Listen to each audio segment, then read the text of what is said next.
మీ business ఏదైనా మీ ఊర్లో promotion చేయాలంటే అది సుమన్ టీవీతోనే సాధ్యం. ఇప్పుడే సంప్రదించండి. మొట్టమొదటిసారి రాజకీయాలలో భాగంగా 2007లో ఈ ఖమ్మం జిల్లాకు రావడం జరిగింది. దాదాపుగా ఈ 18 సంవత్సరాలలో ఏ రోజు ఎప్పుడొచ్చినా ఎట్లొచ్చినా ఎంత కష్టాలలో వచ్చినా ఖమ్మం జిల్లా యువకులు మా మిత్రులు వేలాది మంది వచ్చి ఇక్కడికి అండగా నిలబడి మీ గుండెల్లో పెట్టి చూసుకుంటున్నందుకు మీకందరికీ మనస్ఫూర్తిగా ధన్యవాదాలు మిత్రులారా. నాకు మీకు రక్త సంబంధం లేకపోయినా మీ రక్తాన్ని చెమటగా మార్చి కాంగ్రెస్ పార్టీ జెండాను మీ భుజాల మీద మోసి మొన్న జరిగిన శాసనసభ ఎన్నికల్లో 10లో 9 అసెంబ్లీలు గెలిపించి ఈనాడు ఇందిరమ్మ రాజ్యం కాంగ్రెస్ ప్రభుత్వాన్ని ఖమ్మం జిల్లాలో ఉండే కార్యకర్తలు ఏర్పాటు చేసిండ్రు. వారికి మనస్ఫూర్తిగా నేను ధన్యవాదాలు తెలియజేయదలుచుకున్న మిత్రులారా, సూర్యుడు ఎట్లయితే తూర్పున ఉదయించి ప్రపంచానికి వెలుగునిస్తాడో తెలంగాణకు కూడా భద్రాచలం, మనుగూరు, ఖమ్మం జిల్లా ప్రాంతం తూర్పునే ఉంటుంది.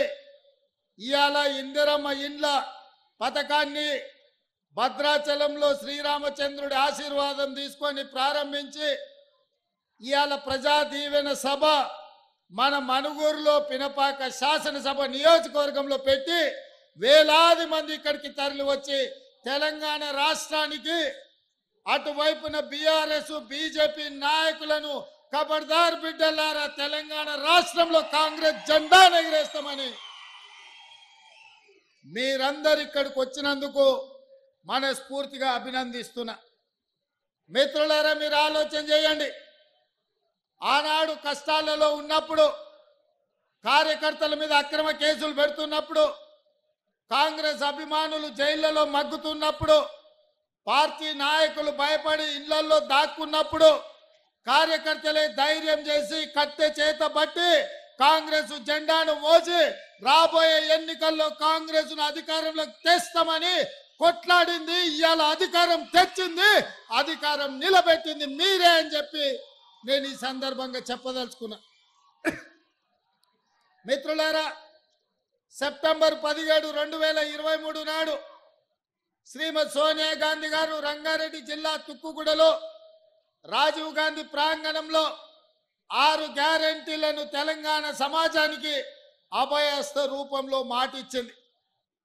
సోనియా గాంధీ గారు, గాంధీ కుటుంబం అంటే మాట ఇస్తే మాట తప్పని మడమ తిప్పని నాయకురాలు ఎవరైనా ఈ దేశంలో ఉన్నారు అంటే అది శ్రీమతి సోనియా గాంధీ గారు అని చెప్పి నేను చెప్పదలుచుకున్నా.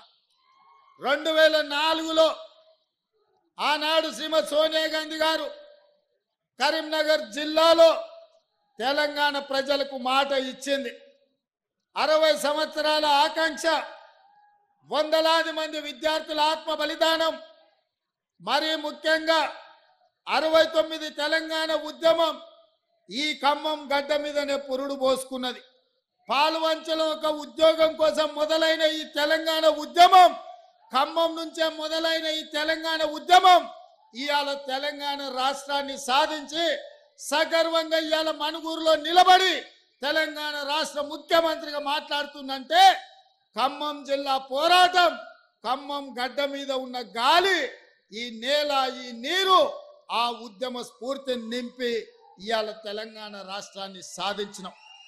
ఆ స్ఫూర్తితో మొదలైన తెలంగాణ ఉద్యమం ఇవాళ తెలంగాణ రాష్ట్రాన్ని సాధించిన తెలంగాణ రాష్ట్రంలో కల్వకుంట్ల చంద్రశేఖరరావు 2 సార్లు 10 సంవత్సరాలు ముఖ్యమంత్రి అయి దళితులకు 3 ఎకరాల భూమి ఇస్తాని, డబుల్ బెడ్రూమ్ ఇల్లు ఇస్తాని, గిరిజనులకు పోడు భూముల పట్టాలు ఇస్తాని, గిరిజనులకు 12% రిజర్వేషన్ ఇస్తాని, మైనారిటీలకు 12% రిజర్వేషన్ ఇస్తాని, ఇంటికో ఉద్యోగం ఇస్తాని ఇవాళ రకరకాల హామీలు ఇచ్చి తెలంగాణ సమాజాన్ని మోసం చేసిండు. కానీ ఖమ్మం జిల్లా ఒక గొప్ప చరిత్ర కలిగిన జిల్లా. 2014 కానీ 2018 కానీ 2023 కానీ ఏ ఎన్నికల్లో బీఆర్ఎస్ పార్టీని నమ్మలేదు, ఈ గడ్డ మీద గెలవనీయలేదు. బీఆర్ఎస్ ను గడిచిన 3 ఎన్నికల్లో 100 మీటర్ల గోతి తీసి పాతి పెట్టిన జిల్లా ఏదైనా ఉందంటే ఉమ్మడి ఖమ్మం జిల్లా. ఈ జిల్లాలో ఉన్న చైతన్యం బీఆర్ఎస్ ను బొంద పెట్టించింది.